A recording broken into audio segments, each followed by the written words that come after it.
Hello mga kapatid! Ready na si Aling Marie para ipaglaban ang ating karapatan bilang mamamayang Pilipino. Bakit nga ba natin ini-impeach si Sara Duterte?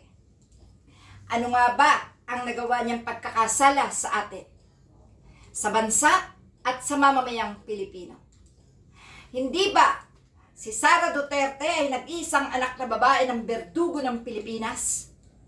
Hindi ba si Sara Duterte ang kapatid at asawa ng napapabalita na sangkot sa droga?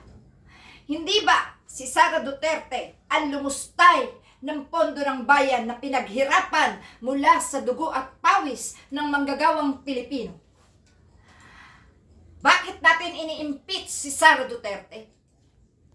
Sa sobrang kahihiyan ay dinudulot niya.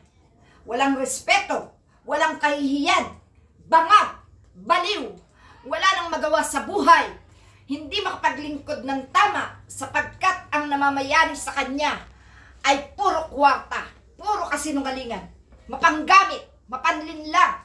Nasa kanya na ang lahat ng kasamaan na ginagawa ng isang matatawag nating sindikato, rebelde. Hindi ba't siya ang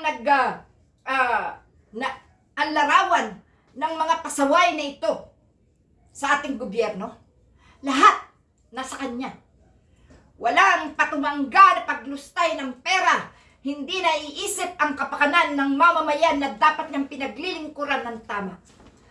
Ang DepEd, sinalaulan niya ang karunungan at edukasyon ng mga kabataan ay ibinagsak niya at nawala ang dignidad ng mga Pilipino nang dahil sa kanya.